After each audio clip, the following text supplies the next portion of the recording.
Je vais parler de la réaction Jarisch-Herxheimer et je vais dire Jarisch tout le long du sujet parce que l'autre mot, je l'accroche.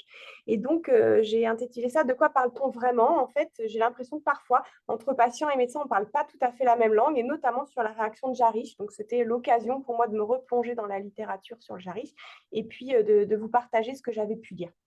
Je vais partir de deux cas cliniques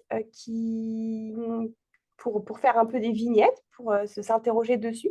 Le premier cas clinique, c'est un cas clinique qui a été publié par le patient lui-même dans une revue médicale, BMJ Case Report, qu'on retrouve sur PubMed. Donc, c'est un homme de 24 ans qui avait des symptômes prolongés depuis plusieurs années à type de douleur, fatigue, brouillard mental. Je vous résume, bien sûr, la publication qui sont survenus au décours d'un épisode d'allure infectieuse non documentée, avec fièvre, odynophagie, des maux de tête, des douleurs musculaires, des douleurs dans la mâchoire. Il décrit également qu'il a fait ensuite un syndrome dépressif pour lequel il a été sous antidépresseurs, mais par contre, ses douleurs, sa fatigue, son brouillard mental ont persisté. S'ensuit une période d'errance médicale assez longue, de 4 ans, et puis de nouveaux symptômes sont venus s'accumuler avec des palpitations, des douleurs abdominales et des douleurs lombaires. Plusieurs bilans, rien de probant de retrouver ou de rapporter dans son cas clinique, et un diagnostic de Lyme long par un Lyme docteur, qu'il nomme comme ça dans sa publication, qui lui propose un traitement antibiotique de 3 mois par de la doxycycline. Dès J2, le patient décrit une majoration de ses douleurs et de la fatigue, ainsi que des signes ORL, donc avec obstruction nasale. Ces signes-là, douleur, fatigue et signes ORL, vont Ok. persister pendant 7 jours. Et puis ensuite, il va avoir 2 mois de diarrhée et de fatigue. Et la conclusion, la discussion-conclusion de ce cas clinique, c'est que le diagnostic évoqué à ces troubles qu'il a présentés, c'est une réaction de Jarisch-Alzheimer. Et ça viendrait confirmer le diagnostic de Lyme, puisque la réaction de Jarisch se voit dans les infections à spirochètes. Donc ça, c'est le premier cas clinique sur lequel voilà, on peut déjà s'interroger. Et puis, on va discuter au fur et à mesure avec les données qu'on retrouve dans la littérature médicale.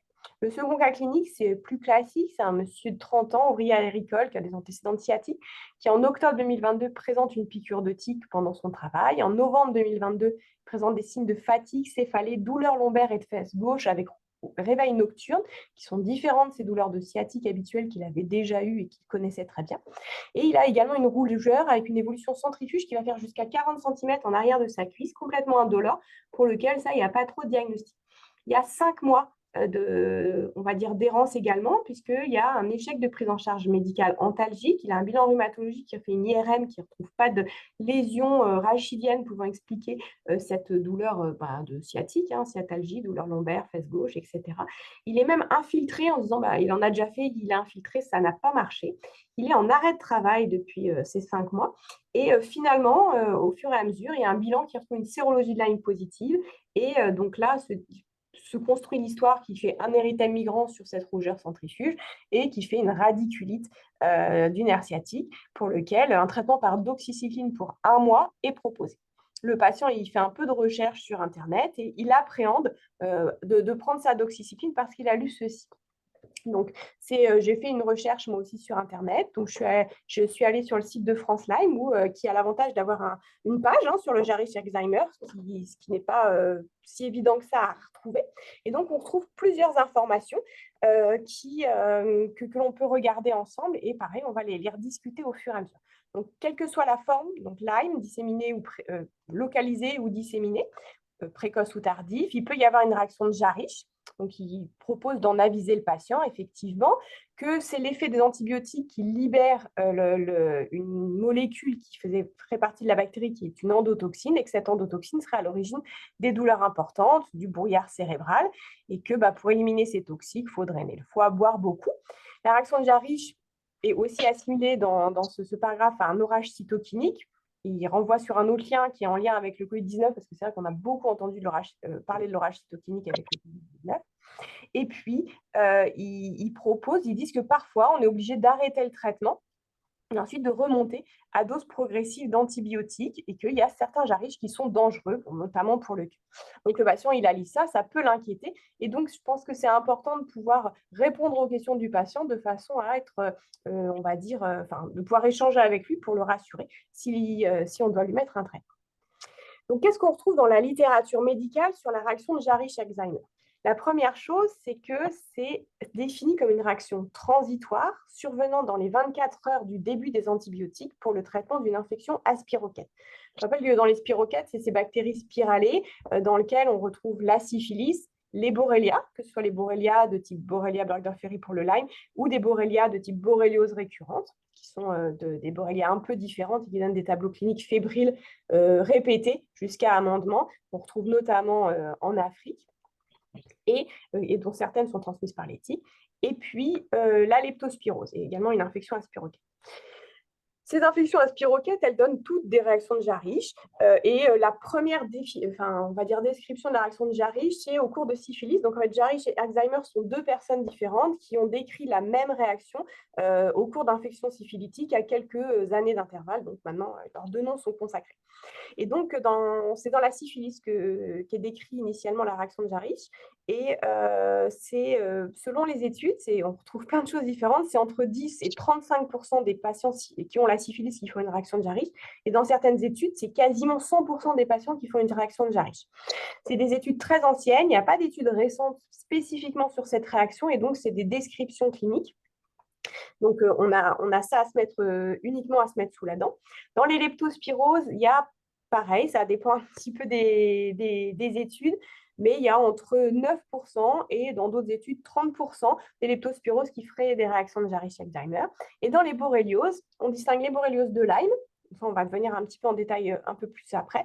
Et les borrélioses non Lyme sont les borrélioses récurrentes où là, il y a quasiment presque 50% des patients qui feraient des réactions de Jarisch-Alzheimer. Dans cette revue là, qui est un petit peu vieille de 2013, il proposait aussi d'autres germes qui auraient pu être à l'origine d'une description de réaction de Jarisch, mais finalement c'est très anecdotique et c'est un peu difficile de faire la part des choses.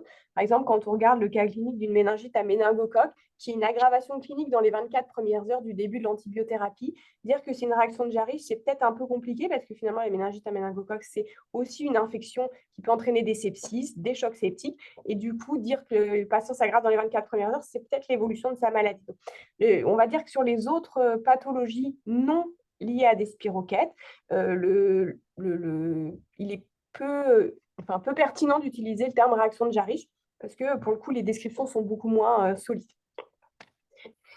Quand on regarde pareil la littérature, c'est une présentation qui est assez polymorphe, la gravité est très variable, et si on essaye on va dire, de schématiser les réactions de Jarisch, c'est des symptômes généraux, c'est de la fièvre, des frissons, malaise, céphalémyalgie. On n'a pas toujours ces signes-là, bien sûr. Une exacerbation des signes préexistants, et dans la syphilis, c'est la flare stage, c'est-à-dire une majoration des signes. Donc, si on avait une syphilis cutanée, il va y avoir une majoration de la roséole, donc c'est des gens qui vont se présenter tout rouges, parfois une majoration des signes neurologiques, notamment s'il y a une uvéite syphilitique, une aggravation de l'œil rouge et de la baisse d'acuité visuelle, etc. Donc, c'est une majoration des signes qui ont conduit au diagnostic. C'est également parfois l'apparition de signes, alors même qu'on traite autre chose. Et il y a eu des cas décrits pour des patientes qui étaient en travail avec une infection à strepto B au niveau du prélèvement vaginal. Elles reçoivent de la pénicilline, notamment de l'amoxicilline, et elles font une éruption cutanée qui en fait découvrir une syphilis. C'est une réaction de Jarisch sur une syphilis qui n'était pas connue. Et le troisième cadre de cette réaction de Jarisch, c'est la modification de l'état physiologique avec éventuellement hyperventilation, vasoconstriction, hypertension artérielle, voire hypotension artérielle, voire des tableaux de SDRA, donc des tableaux respiratoires aigus, qui sont assez rares, mais qui sont notamment décrits dans les borrélioses non Lyme et dans les leptospiroses. On en a très très peu de décrits dans la syphilis et pas de décrits dans les borrélioses de Lyme, en tout cas dans la littérature médicale. Les tableaux sévères de Jarisch sont plutôt rares. Probablement qu'ils ne sont pas tous décrits. Moi, j'ai en tête plusieurs tableaux de patients qui ont été hospitalisés en réanimation pour une leptospirose à Rennes et qui ont fait une réaction de Jarisch à la mise en place des antibiotiques, alors même qu'ils étaient déjà en réanimation. Alors là aussi, on peut se poser la question est-ce que ce n'est pas leur sepsis qui a donné ça? Mais voilà, il y a probablement des cas qui ne sont pas décrits dans la littérature et qui existent quand même. Il n'y a pas de test de confirmation. Quand on fait les prises de sang, il peut y avoir une leucocytose ou au contraire une lymphopénie. Il peut y avoir une majoration du syndrome inflammatoire. Ça reste une entité qui est très clinique et qui répond à cette définition d'aggravation des symptômes dans les 24 heures suivant la prise d'une antibiothérapie active sur les spirochètes. La physiopathologie, elle est super mal comprise. Moi, j'avais en tête que c'était la liste bactérienne qui entraînait la réaction de Jarisch. C'est finalement probablement pas tout à fait ça et c'est probablement non univoque en fonction des différents spirochètes. Ce qu'on peut déjà dire, c'est que les spirochètes ne sont pas des bactéries qui ont des endotoxines au sens actif, au sens strict du terme. Alors, il y a un test qui s'appelle le test de Limulus en bactériologie qui permet de voir si la bactérie libère une endotoxine. Les spirochètes ne libèrent pas d'endotoxines au sens bactériologique du terme, puisqu'elles ne répondent pas au test de Limulus. Par contre, le Treponema pallidum, qui est le spirochète qui donne la syphilis, a une lipoprotéine qui est probablement active. La Borrelia de Lyme, Burgdorferi, a une lipoprotéine de type OSPA qui est également probablement active et donc qui peuvent entraîner, on va dire, une réaction inflammatoire. Et cette protéine qui va être pyrogène, donc qui va pouvoir donner de la fièvre, etc. Elle est pas, donc qui n'est pas une endotoxine, mais cette lipoprotéine pourrait être à l'origine de la réaction de Jarisch. Une autre possibilité, c'est que, et ça a l'air d'être pas mal retrouvé dans la syphilis, dans les études qui ont essayé d'expliquer la réaction de Jarisch dans la syphilis, c'est qu'à la prise d'antibiotiques, ça accélère la phagocytose des spirochètes par les cellules mononucléées. Et cette accélération de la phagocytose entraîne une libération de cytokines et que cette libération de cytokines serait à l'origine de la réaction de Jarisch et également serait à l'origine de l'activation du complément, voire de symptômes de coagulation intravasculaire disséminée. Donc, on a plein d'hypothèses physiopathologiques, mais aucune certitude et aucune étude menée très en détail sur ce sujet-là. La physiopathologie est probablement différente un peu selon le germe, selon le sous-type de germe également, parce que dans les borrélioses récurrentes, c'est probablement pas la même chose si c'est une Borrelia récurrentis que si une Borrelia miyamotoi, etc. Selon l'antibiotique utilisé aussi, parce qu'on retrouve des études où c'est amoxicilline versus azithromycine, et puis finalement, on n'a pas les mêmes taux de Jarisch. Et selon la localisation de l'infection, puisque si on a une infection cutanée, la présentation va être très floride avec une exacerbation des signes cutanés, alors que si on a une infection, on va dire, articulaire, par exemple dans le Lyme, il y a très peu de cas décrits. Donc, c'est une entité finalement en diagnostic qui n'est pas super bien comprise. Quand on regarde dans cette réaction de Jarisch-Alzheimer et dans le Lyme, il y a peu de cas bien décrits dans la littérature médicale. Il y a un cas d'érythème migrant qui a reçu de l'amoxicilline et à 2 heures de l'amoxicilline, la patiente fait une hypotension artérielle fébrile pour lequel elle a eu besoin d'un remplissage vasculaire. Ça a duré 3 heures, c'est régressif, donc 3 heures plus tard, et la patiente est sortie on va dire, des urgences à ce moment-là. C'est assez évocateur d'une réaction de Jarisch. Il y a un autre cas décrit qui peut être plus discuté, c'est un patient qui avait une arthrite de genou avec une sérologie de Lyme franchement positive. On n'a pas de PCR Lyme de Borrelia dans le genou, donc voilà, on peut discuter d'autres diagnostics et on n'a pas le liquide articulaire précisément. Et en fait, il a reçu de la doxycycline et il y a eu une majoration des arthrites du genou, mais aussi une arthrite du poignet. Et je crois qu'il y avait une autre articulation, mais je vais avoir oublié si c'est la hanche ou pas, qui s'est majorée entre J7 et J21. Et le patient a été switché sous C3G et finalement, là, il y a une régression de la symptomatologie. Du coup, ça fait poser 2 questions. Est-ce que c'était vraiment un Jarisch? Par rapport à la définition, on est un peu à côté puisque c'est entre J7 et J21 et pas dans les 24 heures des antibiotiques. Est-ce que c'était l'autre point un petit peu, on va dire, de discussion, c'est que ça n'a pas régressé tout seul puisqu'il a fallu changer d'antibiothérapie. Donc, on peut se poser la question, est-ce que finalement, ce n'était pas une réaction alors, la doxy, ça paraît peu probable, ça ne donne pas vraiment d'arthrite, mais est-ce que c'était un autre mécanisme? On ne saura pas puisque de toute façon, on n'a pas de test diagnostique pour l'Alzheimer. Dans les études thérapeutiques, c'est-à-dire c'est des études où on a mis des antibiotiques pour une borréliose de Lyme et ça a été regardé comme un critère secondaire. Et souvent, c'est défini comme une aggravation déclarée par le patient dans les 24 heures de l'antibiothérapie. Et donc, chez les enfants, on retrouve 6 à 15% de réaction de Jarisch lorsqu'ils sont traités pour un érythème migrant. Là, vous voyez, c'est que des études assez anciennes, 99, 2002, 2012, 2015 quand même, donc celle-là est un peu plus récente. Et chez les adultes, on retrouve des études très anciennes, dans les années 83, 93, il y en a d'autres en 97 également, où ça allait jusqu'à 15% des patients. En 2006, c'était plus que 1% des patients. Et une autre étude, là, c'était des Lyme disséminés, c'était 10% des patients. La définition était un peu différente puisqu'ils ont regardé, ils ont constaté que 10% de leurs patients avaient de la fièvre pendant l'antibiothérapie, rapidement après. Ils ont éliminé toutes les autres causes de fièvre et quand ils n'avaient pas d'autres explications, ils ont dit que c'était une réaction de Jarisch. Donc, vous voyez, finalement, dans la littérature, c'est difficile de se faire un avis sur la réaction de Jarisch dans le Lyme parce qu'il y a des définitions différentes que finalement, ce n'est pas regardé dans toutes les études. Ça a été regardé pas mal dans les anciennes études et beaucoup moins dans les nouvelles études. Donc, on est sur des données qui ne sont pas très, très solides. Dans les borrélioses non Lyme, donc ce sont les borrélioses récurrentes qui sont soit des borrélioses récurrentes à tiques, soit des borrélioses récurrentes à poux, donc transmises par des poux. On en trouve notamment en Afrique. Il y a très peu de borrélioses récurrentes en Europe. Il y a la Borrelia miyamotoi, dont on a très très peu de cas en France.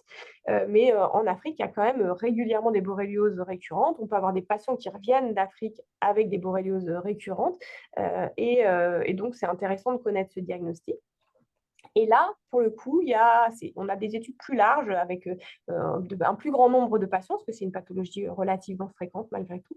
Il y aurait jusqu'à 50% de réaction de Jarisch quand on traite une borréliose récurrente par doxycycline ou par bêta-lactamine, et parfois même plus dans certaines études. Ça survient hyper précocement parce que dans quasiment toutes les études, c'est dans les 4 heures après la première prise d'antibiotiques, et les tableaux sont plutôt plus graves, avec fièvre, hypotension, tachycardie de façon assez fréquente. Et il y a quelques décès qui ont été notifiés dans les borrélioses récurrentes, enfin les réactions de Jarisch des borrélioses récurrentes, ce qui n'est pas du tout le cas dans les réactions de Jarisch, les quelques réactions de Jarisch décrites dans la borréliose de Lyme. Quel autre diagnostic évoquer? Parce que finalement, quelqu'un qui fait une réaction dans les 24 heures après la prise d'un antibiotique, avant d'être sûr que c'est une réaction de Jarisch, il faut quand même évoquer l'allergie ou une toxicité directe des antibiotiques. Et c'est vrai que on prend des antibiotiques et on a une éruption cutanée après la prise d'antibiotiques, on va obligatoirement se poser la question, est-ce que finalement, il ne fait pas un urticaire à l'antibiothérapie? L'autre question, c'est est-ce qu'il n'y a pas un sepsis, c'est-à-dire finalement, on est arrivé un peu tard avec notre traitement antibiotique et puis il développe son sepsis. Et donc là, il faut avoir une évaluation clinique pour savoir si le patient il a besoin d'être rempli, s'il a besoin de réanimation, etc. Ou est-ce qu'on n'a pas fait, ou est-ce qu'il y a un autre diagnostic, soit parce qu'on s'est trompé initialement, soit il y a un diagnostic associé et on a le droit d'avoir par exemple un érythème migrant qui évolue depuis 3 semaines et puis prendre son amoxicilline et en même temps faire sa grippe et donc on fait de la fièvre. Et donc voilà, ça nécessite une évaluation clinique avant de dire que c'est une réaction de Jarisch. Et quand on reprend le premier cas clinique qui avait été évoqué, lui, le patient a décrit une aggravation de symptômes sous traitement antibiotique. C'est vrai que ça ne répond pas à la définition du Jarisch, qui est une réaction précoce, réversible, transitoire dans les 24 heures qui suivent le traitement. Peut-être qu'il faut remettre en question le diagnostic. Soit il y a un diagnostic associé, soit on s'est trompé de diagnostic. Malheureusement, ça arrive. Et ce n'est pas parce que ce n'est pas une réaction de Jarisch que ça n'existe pas. Le patient, s'il décrit qu'il a une réaction, qu'il a une aggravation de ses symptômes sous antibiotiques, c'est probablement qu'il a une aggravation. Est-ce que c'est en lien direct avec les antibiotiques ou pas? C'est assez à réfléchir, mais c'est pas parce qu'on met pas le même nom que lui sur le diagnostic que ça n'existe pas. Et on sait qu'il y a des antibiotiques qui donnent des douleurs articulaires, qui donnent des douleurs musculaires, par exemple pour les quinolones, par exemple pour les oniazides, pour le pyrazinamide. Donc voilà, le fait d'avoir des douleurs sous antibiotiques, c'est quelque chose qu'on connaît pour plein d'antibiotiques. Donc voilà, il faut bien écouter le patient. S'il nous dit que c'est là, c'est que c'est là. C'est à nous de faire ensuite le lien et de pouvoir construire le diagnostic avec lui. La prise en charge, donc c'est une réaction qui est transitoire, régressive spontanément, et la prise en charge recommandée, c'est un traitement qui est symptomatique. Le repos, les antalgiques, les antipyrétiques, on retrouve parfois l'utilisation d'anti-inflammatoires non stéroïdiens, voire parfois l'utilisation de corticoïdes lorsque les réactions sont très profuses. Il n'y a souvent pas besoin s'hydrater, bien entendu, surtout s'il y a de la fièvre. Mais c'est uniquement du traitement symptomatique et dans les états d'hypotension, tachycardie, etc., qui peuvent être liés et donner des formes graves lors de borréliose récurrente ou de leptospirose, c'est le support réanimatoire avec le remplissage, les amines qui peut parfois être nécessaire. La question de est-ce qu'il faut continuer ou pas les antibiotiques, si c'est bien une réaction de Jarisch, c'est-à-dire si ce n'est pas une allergie, il faut continuer l'antibiothérapie. Tout d'abord parce que cette réaction, elle arrive au début de l'antibiothérapie et qu'elle va, elle est, elle est déjà lancée et donc le fait d'arrêter l'antibiothérapie ne va pas changer les choses. Par exemple, dans les borrélioses récurrentes, on sait qu'à H24, donc 24 heures après, moins de 24 heures en fait, après la prise des antibiotiques, il n'y a déjà plus de borrélie dans le sang quand on refait un examen sanguin, alors qu'il y en a au diagnostic. Et donc finalement, si on prend sa première dose, qu'on fait une réaction de Jarisch et qu'ensuite on arrête, eh ben, on va pas... enfin, les borrélies, elles sont déjà plus dans le sang. Et ce qu'on va faire, c'est juste permettre soit aux quelques borrélies qui étaient encore vivantes et qui nécessitaient de faire les 7 jours de traitement de repartir, soit finalement de favoriser l'émergence de résistance d'un point de vue général, parce que le bon usage des antibiotiques fait que si on fait des traitements discontinus, ben, on va favoriser l'émergence de résistance bactérienne. Et c'est un peu la même chose pour les doses progressives. Globalement, on ne fait pas de doses progressives d'antibiothérapie. Les quelques cas où on en fait, c'est lorsqu'on fait de la désensibilisation, lorsque un patient est allergique et qu'on a besoin d'un antibiotique spécifique, où on peut faire de la désensibilisation avec des doses progressives. Mais sinon, c'est contraire au bon usage et ça favorise l'émergence de résistance. Il faut prévenir que ça peut arriver, surtout si on traite une borréliose non Lyme, surtout si on traite une syphilis, parce que c'est fréquent et aussi éventuellement une leptospirose, mais bon, ça c'est beaucoup moins fréquent. Dans la borréliose de Lyme, est-ce qu'il faut prévenir nécessairement le patient? Bon, c'est 10%, 10-15% des patients qui feraient. Alors, c'est encore une fois des vieilles études, on n'a pas nécessairement ce retour-là en pratique clinique, mais les études le disent, donc il faut les croire. Donc, il faut prévenir les patients, mais on peut quand même les rassurer, c'est souvent pas grave.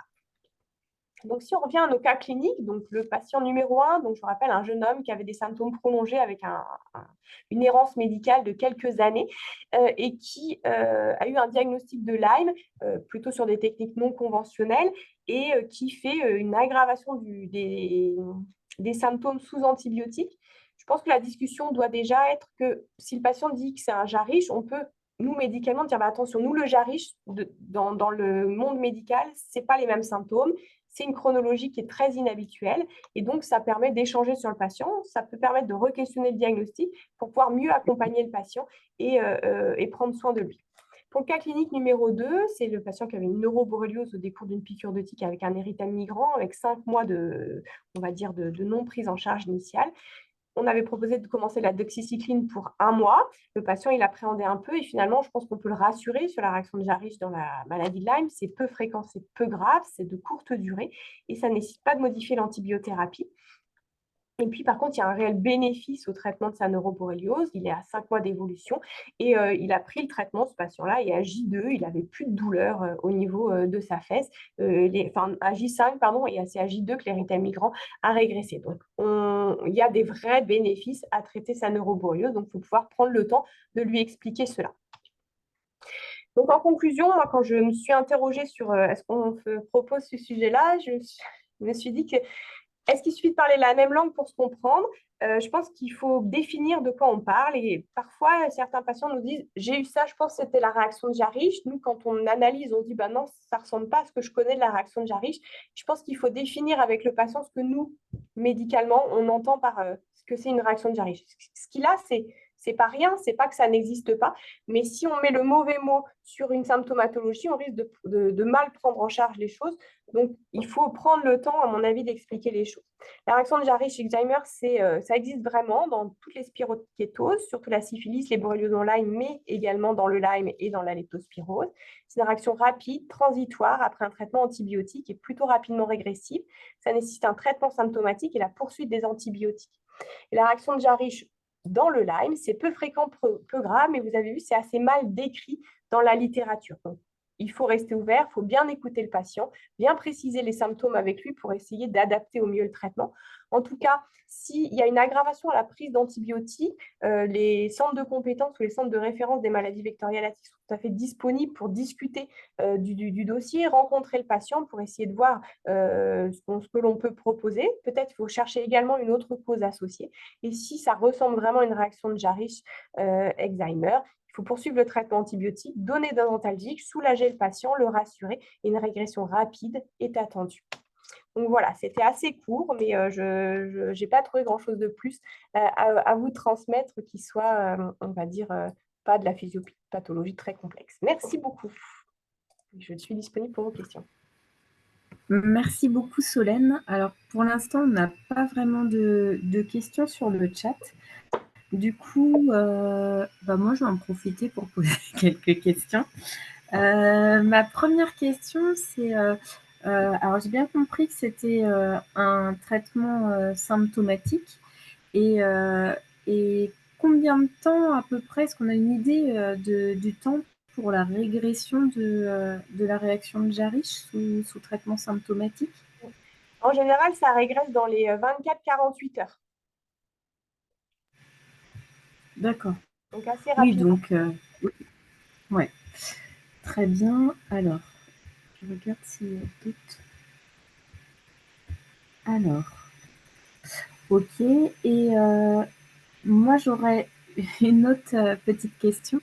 Du coup, concernant en fait les borrélioses non Lyme et la syphilis, est-ce que ça veut dire que en fait il faudrait limite faire les premières doses en hospitalisation ou est-ce qu'on a quand même enfin, sur les borrélioses récurrentes, on se dit que enfin, un décès, c'est pas rien. Est-ce qu'il faut débuter le traitement en hospice? Ouais, j'ai pas la réponse sur est-ce qu'il faut absolument. Il est évoqué le fait que ce soit lié à l'abondance, en fait, à la charge bactérienne. L'avantage dans les borrélioses non Lyme, c'est que la charge bactérienne, elle se voit au frottis sanguin. Donc, peut-être que si c'est un patient qui est très sévère avec 42 fièvres et la leuconeutropénie ou qui a une grosse charge bactérienne sur le frottis, peut-être que c'est intéressant de faire la première dose en hospitalisation. Et en plus, on voit que c'est dans les 4 heures, hein, dans les études sur les borrélioses récurrentes. Ils peuvent même venir le matin, finalement, à l'hôpital de jour. On leur donne un frottis, on les surveille 6 heures, quoi, en gros, de 10 heures à 16 heures. S'il ne s'est rien passé, ils peuvent rentrer à la maison. Mais oui, c'est raisonnable. On n'en a pas si souvent que ça, des borrélioses récurrentes. C'est-à-dire qu'on sous surveillance, ça paraît raisonnable.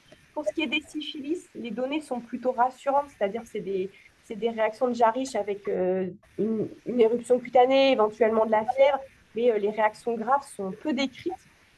Il n'y a que chez la femme enceinte où il y a eu des réactions avec accouchement prématuré, en fait, sur la fièvre, en train de décontraction, il y a des accouchements prématurés. Donc, je pense qu'en dehors de ce cas où il y a de la femme enceinte, une réaction de Jarisch chez un patient qui a une syphilis, il n'y a pas besoin de le garder pour faire pour faire la dose d'extensiline. On peut le prévenir, lui dire bah, attention, ça risque d'arriver, et il nous rappelle s'il y a quoi que ce soit. Et je pense que ce n'est pas nécessaire de les garder systématiquement. Voilà, avec le Et, petit bémol de la femme enceinte où j'ai vu quand même dans des études qu'il y avait eu des accouchements prématurés assez précoces. et donc, est-ce que ça a été décrit du coup pour les C3G ou pas? On a Dans quelle pathologie du coup? que ce soit syphilis ou Lyme. Alors pour Lyme, j'ai pas vu C3G, mais si parce que dans Oxy, dans l'étude d'Oxy, il y a des C3G. Attends, je reprends le truc, je suis plus très sûre. Pour la syphilis, je suis incapable de te dire si j'ai vu avec la C3G ou pas. Là, je pourrais pas te transmettre. Et pour le Lyme, c'est décrit avec toutes les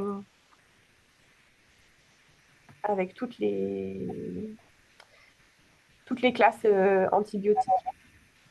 Et ouais, dans l'étude d'Oxy, là où ils ont il y avait 10% de Jarisch, bon, avec une définition qui était fièvre sans autre documentation, il y a un traitement d'attaque qui est 3 semaines de ceftriaxone, puis ensuite c'était placé. Donc c'est donc du coup, oui, ça a été décrit aussi avec ça. Ok. Je vois pas d'autres questions. C'est que c'était extrêmement clair aussi. Probablement. Du coup, je laisse, si quelqu'un d'autre a des questions, vraiment, n'hésitez pas à faire remonter. Donc, au total, les deux présentations ont été enregistrées.